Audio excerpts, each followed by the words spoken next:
What's up, guys? Welcome to the Peer Review Podcast. My name is Caleb Davis, and I am so excited to be back. It's been a minute. I hope all has been well since my last video way back at the end of July.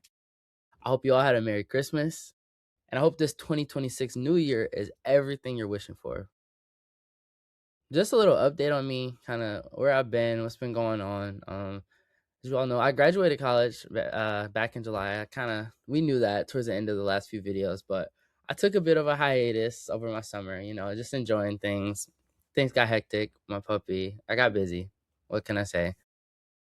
I've officially got the keys to my new apartment in Chicago, as I was mentioning. That happened on the second. While I was down there visiting for New Year's, which I had a great time.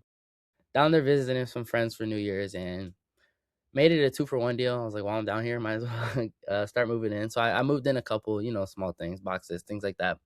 But I haven't officially moved in. I got about 3 weeks before I end up actually taking the U-Haul and relocating officially. So looking forward to that. It's quickly approaching. So I've been trying to make the most of my last couple of weeks here at home, hanging out with friends, family, seeing people I don't normally see. Because it's probably going to be a while before I'm just back. And I don't plan on just coming back immediately, but it'll be a minute before I'm back home and seeing everyone again. So making the most. But before we get started, make sure you leave a like, comment your thoughts at the end of the video, and subscribe if you haven't already. So for today's topics, I have 3 things that I want to touch on. I want to start with the Pistons play as of late. They're 6-4 in their last 10 games, and I just want to talk about what's been going on. That's not terrible or bad by any stretch of the imagination, but considering that they started on this crazy heater and they're still sitting at the top of the East, things aren't as the separation between them and the second and third and fourth seed is not like it was, weeks ago. So I just kind of want to say, like, what's been going on? Take a look at it and give you guys my thoughts and some areas where I think there can be some improvement. Then I want to move into the Pistons and their potential trade targets because, as we all know, the trade deadline is approaching, and a lot of the rumors have been coming out surrounding plenty of different players around the league, and I have some thoughts on that, and I have some targets who kind of haven't been mentioned who I think deserve some consideration. And then to finish off the video, I just want to touch a little bit on Cade and his MVP hopes this season because with Jokic going down, it takes another horse out of the race.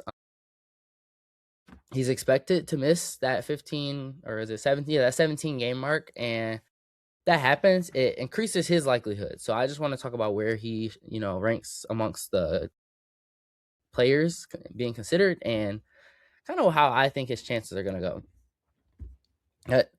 To get started, the Pistons and their skid as of late.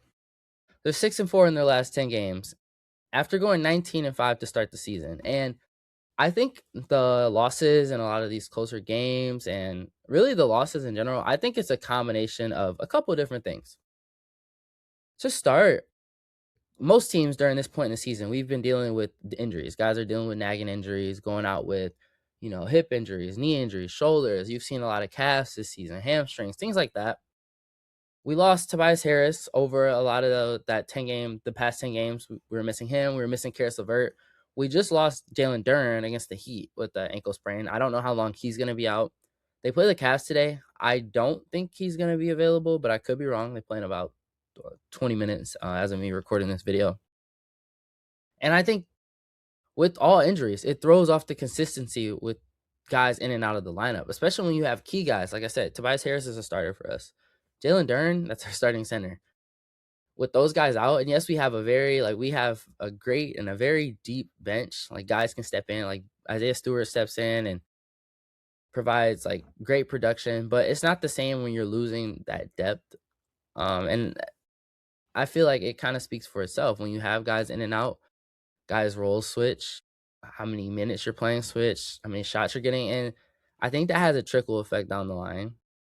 And I think that's kind of part of the issue that we've been seeing lately. Like when we were healthy starting the season, like obviously we were out like without Ivy, but we were kicking ass. And I think we're gonna get back to that. I just think, it's an 82 game regular season. Guys are gonna be in and out. Losses are gonna happen. Effort is gonna, ebb and flow because, like I said, it's a marathon, not a sprint. And I'm not super worried about the past couple of losses.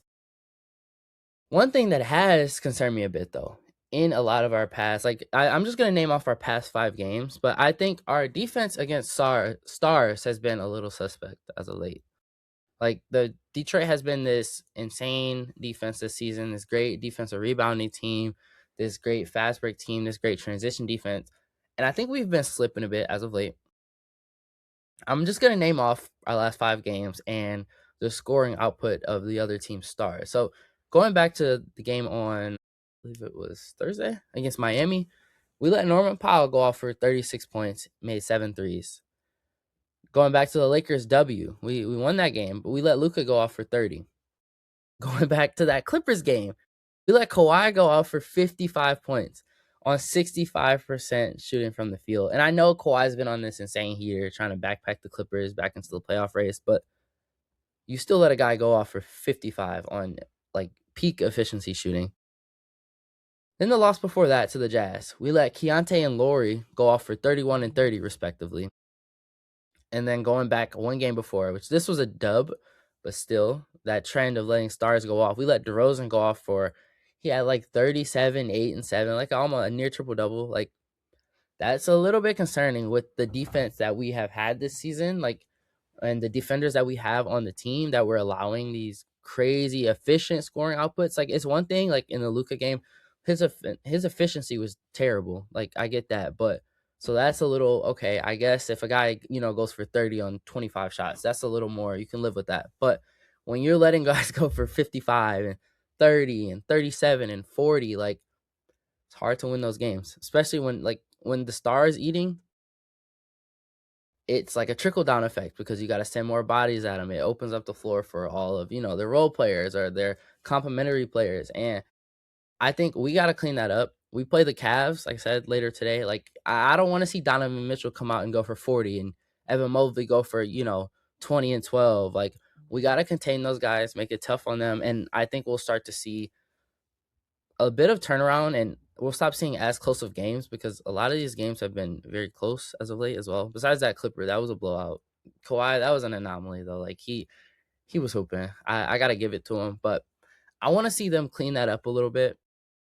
I think it'll pay dividends, and I know it's easier said than done, but I think we have the defenders for it. Like Isaiah Stewart, I don't think he'll qualify for all defensive team because I don't know if he'll hit that 20. You have to play like 20 minutes a game for like 65 games. There's a lot of games where we like blow out a team and he'll only play 17 or 18. Like so many games a season where he'll hit 19 minutes and 45 seconds, which it's frustrating, but it is what it is. But we got all defensive guys. Like Asar can defend, K can defend.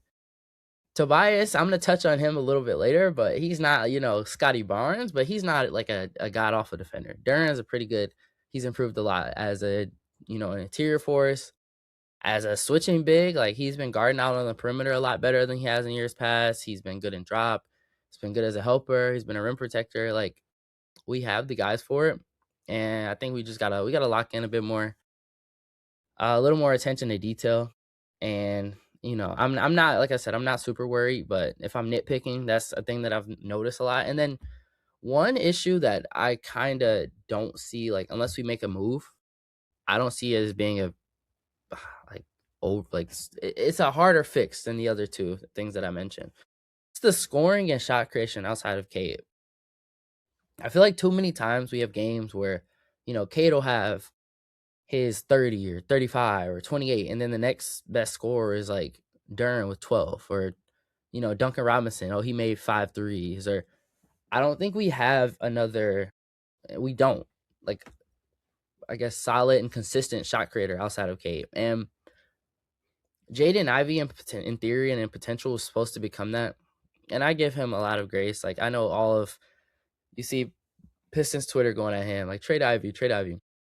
He's coming back from a broken leg. Like, I mean, in the middle of a team that's first in the East, like, you can't just throw him back in. Like, it's hard to ingratiate yourself. You're not trying to, mess up the chemistry. You're not trying to take shots away from guys. You're not trying to do too much. And again, he's returning from like a catastrophic injury. Like he was hooping before the injury happened, and I think had he been available to start the season, had he not had that setback, I think things would be a little different. He'd be in a better groove. I think he'd look a lot better. So like I said, in theory, he could become that guy. He's not the best ball handler or playmaker, but he's another guy that can get his own shot. That's what we need. We need more guys that can get a bucket, and that's kind of lacking right now. But one bright spot that we've had since his return is Marcus Sasser.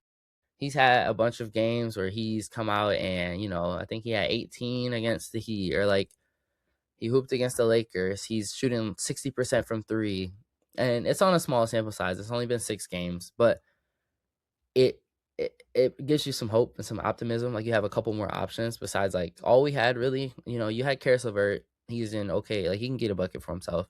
He's not really creating for others, but you had Karis LeVert, you had Jaden Ivey. Like, Asar's not really gonna get a bucket for himself, not really creating for others. Duncan Robinson is an okay playmaker, coming off like handoffs, or if he, fakes a guy and can beat him off the line and get to, like, we have guys for it that are okay, but we don't have any guy that's as consistent or even near as consistent as Kate. And I think that's something that, unless Jaden Ivey, takes like a big leap and they start to, because he hasn't even been playing like more than like 18 minutes. Like, I'm sure he's on like a minutes restriction. Like, I don't think we can address that without making a move. Like, I've seen like guys like Dennis Schroeder get thrown out there. I don't want to see that. Like, no disrespect to Dennis Schroeder, but like, I don't think he's what this team needs. I think if we can find a point guard that can, or a guard, or even a forward that can score a little bit, create for themselves and create for others, like that's the way to fix this. Maybe on the buyout market, like, I think CJ McCollum, like, I don't know if he's coming to Detroit. He's been in Washington, so he understands the weather, but a guy like that is like, if we don't make a move, off a buyout, maybe that's possible.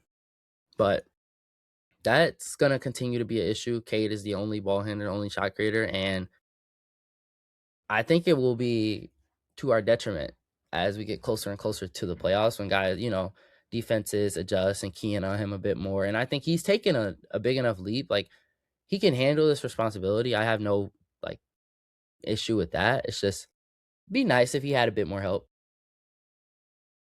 Moving on, I wanted to talk about a couple trade options as we're on the topic of, getting guys who can help with shot creation and scoring and creating for others.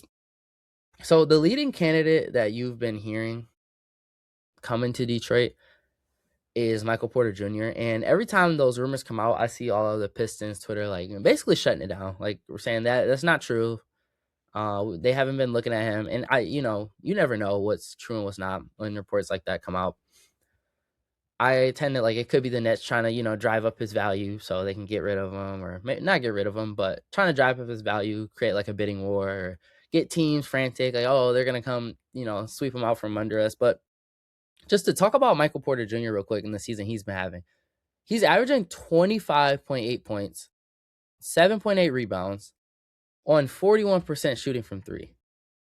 That is a crazy, crazy leap from his time with Denver. I think the most he averaged in Denver, I want to say, is like 18. That's just off the top of my head, maybe 19. Like, he was never given this big of an offensive role, and the fear that you always had was that it was because of Jokic. Like, he was only scoring because of, the attention Jokic was getting, the shots that he was creating for him. But he's shown, like, no, no, no. He can score efficiently, by the way. He can get a bucket, and his shot selection is a little questionable at times. Him and Cam Thomas, but he makes the shots. He's scoring, like, I don't know. I am very impressed with the leap he's taken. I didn't know that he had this in him, and I know it's on a bad team. And I know, yeah, like, he's on a bad team, and that's what always going to be the pushback. But I still think it's impressive to, he's averaging 26, shooting 41% from three. He's been very efficient, and I think he can help a bunch of teams in the NBA right now. And I don't know if he actually gets moved. I don't know if the Nets actually go ahead and do it. A lot of teams, they talk about trading guys, but they always end up standing back. And especially in the past couple of seasons, guys aren't really getting traded that often, unfortunately. But as for MPJ on the Pistons, the kind of trade package that you see is some combination to make the salaries work of Tobias Harris, Karis LeVert, and some draft compensation, maybe a first round pick, like a protected first, or a swap or a swap in a second, like because his value isn't crazy high, but he still has value. But I am personally not the biggest fan of this trade, simply because I think losing Tobias Harris, like, yes, MPJ is light years ahead of him offensively. Like, our offense would obviously take a major leap. And I think MPJ would fill in a lot of that. Like, he doesn't always get a bucket for himself, but he's like an aggressive spot up shooter, kind of like Duncan Robinson. It provide more spacing for Asar and Duren. Like, I think that would have great benefits on them. But that kind of takes away I think Tobias Harris, like, I don't Ron Holland, yes, he's a forward defender for us, but he's still small. Like, I say small in comparison, like me, but he's small as in terms of like his weight compared to like Tobias. Tobias is a bigger, stockier guy. He's a little taller. And Tobias is he's our forward defender. Like, he's the guy who, when we play Paulo, he's guarding him. When we play Bron, he's guarding him. When we play Kawhi, and when we play Scotty, like, you go down the list, that's our guy. And Tobias Harris obviously isn't Scotty Barnes on defense, but he's not a bum. He does I think he does a formidable job guarding guys, and I think that'll be the kind of, what do you lean more into, like offense or defense? Personally, I lean more into defense. I think finishing possessions, rebounding, getting stops I lean a little bit more into that in terms of like identity, especially as you get to the playoffs. I think it's a little more important because you're gonna find a way to score, whether it's difficult or not. Like, I don't know. I just think getting stops is a bit more important, and it's a bit more reliable. Like, you're not always gonna make shots. You're not always gonna make open shots, but you can always go out there and defend. You can always go out there and rebound. I think bringing in a guy like MPJ would upset our defensive balance a little more than I'm okay with. Like, I don't want to see MPJ out there being the guy guarding, Bron and Paulo and Kawhi. It's like, I don't want to see that. I've seen him I've seen him as a defender with Denver. I've seen him as a defender in Brooklyn. He's a good rebounder.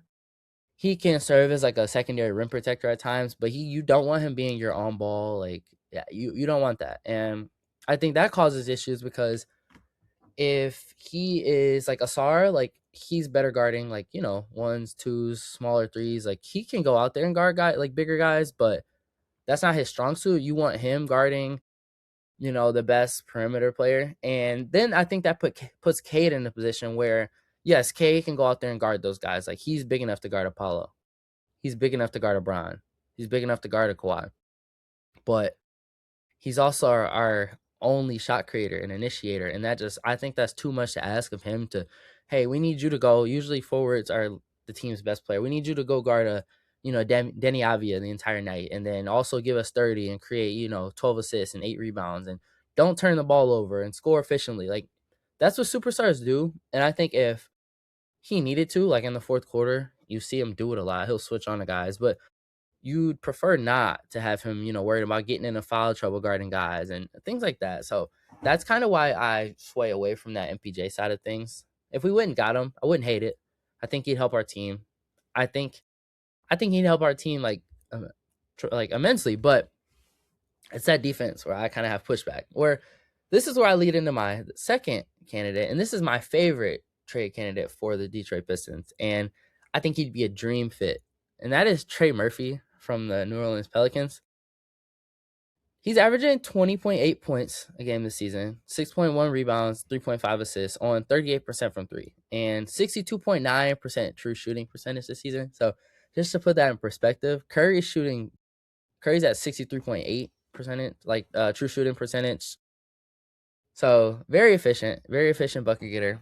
He's 6'9" with the 7-foot wingspan. So I think he slides right into that Tobias Harris spot as like a major upgrade. He's a better shooter, better scorer. I think he's a better defender. He's younger, and I think he fits better with this timeline. Whereas a guy like MPJ, you have to worry about those defensive issues. Excuse me. I think Trey Murphy, you could slide him in, and you don't have to worry as much like you would. Even as with, I think he's better, like I said, than Tobias. And I just think, I just love Trey Murphy. I think he's a good 3-and-D ball handler. Like, he's great. He has a great handle for his size. Like, he can create his own shot, something this team is lacking. He's a high flyer, which is always a plus when you have a guy who can, shoot it from 30 and go in and catch a body. Like, that's like, you can't ask for more. And this is just me. Aesthetically, I think he has one of the nicest looking shots in the season. So I'd love to see that paired next to our young Pistons core. But the biggest thing for me is at his age. He fits our timeline. Like, he's a guy where if you have to, get off some draft picks or get off some young guys, and he's on a great contract. That's not a guy that you'd bring in and it's like, damn, like, he's 30 years old. I don't know if this is gonna work. Or, he's 28. Like, he might be starting to no. I think he is. I want to check his age really quick, but he is young and he fits this team's timeline. Like, Trey Murphy is 25 years old. That's perfect with what we have going on. And I think a trade package with him is a little tougher because, like I said, I don't know how the Pistons feel about actually, mortgaging not all of our future, because we have a ton of assets. We have a ton of picks. We have a ton of valuable contracts. We have a ton of young guys. We got expiring. It's like, I don't think it's anything like that, but I don't know how they feel about, making that big move yet. But the two kind of trade packages that I put together, and I could be undervaluing him a bit based on how, the Pelicans value him, because guys, like, the trade market is insane nowadays. Like, inflation is crazy. Everybody goes for 4 or 5 picks. Like, a lot of the stuff. And I blame it back to that Rudy Gobert trade when he got sent to the Timberwolves. That's what did it. That's what drove up this market. You see guys going for, like, these guys don't just go for seconds anymore or contracts. Everybody has to go for a first. Like, you even see, like, the Kings this season, Keon Ellis. So we want a first for him. And I think some teams are a little out of their minds, but you got to play ball if you're the one trying to buy this guy out from his team. But as I was saying, the two trade routes I see, one that's player heavy. So this first trade, to make contracts work, so it's be Trey, obviously. And then, like, some combination of either, like, Kevon Looney or Sadiq Bey. And then you'd have to send out Tobias Harris, Ron Holland, Jaden Ivey, and something like two, I say lottery protected first. I think that would kind of, because you gotta sort of look at it from their perspective. Yes, Ron Holland and Jaden Ivey have potential, but they haven't popped yet. How Trey has been, like, Trey looks like, in my opinion, I think he has future All-Star potential. I think he could get there one day, especially in the right situation, playing next to a Cade Cunningham, playing next to a Jalen Duren. And then the next route I kind of see that the Pelicans may take, because, they're a younger rebuilding team, the pick heavy option, which is, again, that Trey and Kevon Looney or Sadiq Bey for contract reasons. But then you send out, like, a Tobias Harris, a Ron Holland, Chaz Lanier, two unprotected firsts, like a pick swap, and maybe a second or two, which I know that's 3 first round picks, but that's the market nowadays. That's what guys are going for. And if you want to go out and get a guy like that who is a game changer, I think you make that move. And the thing I kind of push back on when people are like, oh, that's too many picks, there's nothing stopping you when you trade for a guy going out and saying, like, oh, let's say, I don't know, Devin Booker becomes available. There's nothing stopping you from flipping. I don't think Trey Murphy would be involved in that deal, but there's nothing stopping you from flipping that guy again to recoup those assets. That's always my pushback. Like, it's not just like, oh, you trade out those picks and then that's it. Like, you can't ever make any moves. You can't. That's not how that works. It makes it a little difficult to make, like, compounding moves, but, like, you can go back out and get assets. That's always when teams are, like, hesitant to. That's my 2 cents. But if you can't tell, I'm a big Trey Murphy fan. I think he'd be great with this team. I think he'd fit perfect, seamlessly. And if the trade deadline comes around and, 11:59, you see a move get made for, I'd be ecstatic. I'd be ecstatic. I'd love it. I'd support it, 10 times out of 10. But I guess we got to wait and see. And then one more, like, kind of sleeper trade that I've been looking at. I've discussed this, like, with my friends, but I think Kawhi Leonard, the Pistons, I mean, not the Pistons. The Clippers they're hooping now. They're going on win streaks. He's playing amazing. But if the Clippers have flamed out or continue just to be bad, like, let's say they stop winning again, Kawhi's on an expiring deal, but I would, like, imagine going out, because if the Clippers are selling at the deadline, imagine going out and landing a Kawhi Leonard, and he's our power forward for just a postseason run. I think adding him to a team like this, he's been playing, is the type of move that, yes, it'd be a short-term rental because I don't think he'd stay in Detroit. He'd probably wanna go somewhere warm. But imagine, like, Cade, Duncan, Asar, Kawhi, and Duren, and then our bench, because you wouldn't have to give up a ton, it'd be like Toby, like, maybe a young guy, maybe Chaz, and then, like, a pick. I think that'd be a godsend for this team. And yeah, it's a 1-year rental. It's a risk. Like he's injury prone, but a guy can dream. That's all I'm saying. But going forward, just to wrap up kind of this trade talk, I'm okay with not making any major moves this season. If you bring in, I think you have to make a smaller, like, ancillary move. Like if you bring in a temporary scorer or and just another shooter to kind of help fuel this postseason run to kind of make up, like, just to slowly, put a piece of gum over those leaking holes in our boat. I'm okay with that. If you're Detroit though, I think you should start gearing up now rather than later. I'm not saying mortgage your entire future. You don't need to do that, but you're starting to see this young core develop, and they're on that trajectory of like how the Celtics were years ago, where they, you lose in the first round. Do you make it to the Eastern Conference Finals? Like, let's say that, happens for us. We didn't lose in the first round last year, excuse me, but you lose in the second round. You make it to let's say we make it to the Eastern Conference Finals this year or the finals. Like, that's that trajectory that we're on. And like I said, let's say we make it to the Eastern Conference Finals this year or the finals, and we lose because of those issues of that, like lack of a secondary ball handler, or a lack of shot creation, or a lack of shooting. I think that's when this summer, with guys having another year of experience under their belt, you go out and address those needs, because you come back next season and who knows? Like, I'm not writing us off. Like, Cade could come out in this postseason and turn into 2003, 2004 Dwayne Wade, and we don't have our Shaq, but carry us to a, like, if we get to the finals, you never know. You never know what could happen. You never know injury. You never know. So I'm not saying it can't happen. I'm not saying I don't want it to happen, but realistically, that's kind of the trajectory we are on. I think even he has to improve at something like his finishing around the rim. Like, you'd want him to be in the higher to mid, 30% shooting. Like, he's been ticking upwards, but kind of want him to be a better 3-point shooter, things like that. So I'm just saying, look out for that.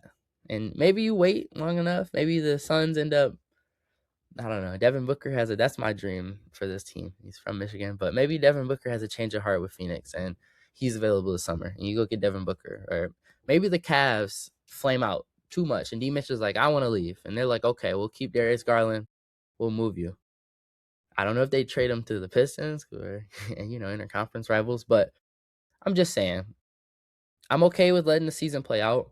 But if we take that, like, cause of action, we got to be ready. I mean, we got to be buyers in the offseason. Now, just to finish the show real quick, I wanted to talk about Cade and his MVP case this season as an unbiased fan. Right now, the NBA.com has the Kia MVP ladder ranked as Jokic, Shea, Luka, Cade, and then Jaylen Brown. Jokic is more than likely going to be disqualified with that leg injury that he suffered a couple weeks ago, last week.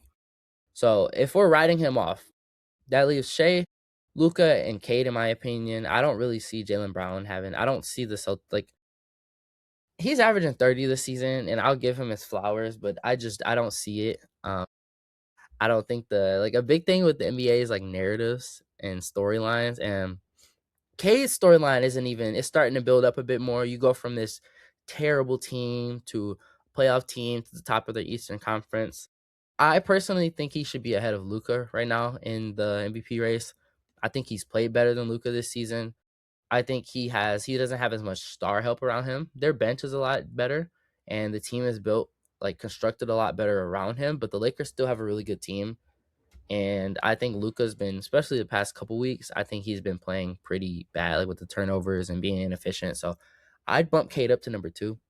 I think Shea is still the clear and runaway front runner, but you never know if Shea suffers an injury or the Thunder, they're not going to flame out. But it could be a little more even playing field if the Pistons, I think they have to rip off like another one of those big winning streaks that they went on at the start of the season. It doesn't have to be, 15-2 or anything like that. But you go on a big win streak, like on this this homestand they're going on, and you win 7 or 8 games in a row, and you beat the Cavs and the Celtics, and then you beat like the Knicks. Like, I know we got the Knicks coming up tomorrow. Like, let's say we beat the Cavs tonight, go on and beat the Knicks tomorrow, and then we beat the Clippers again on the 10th. Like, then I think he starts to, keep creeping up. Like, this season, he's averaging 26.6 points, so he's 11th in the NBA. He has that going for him.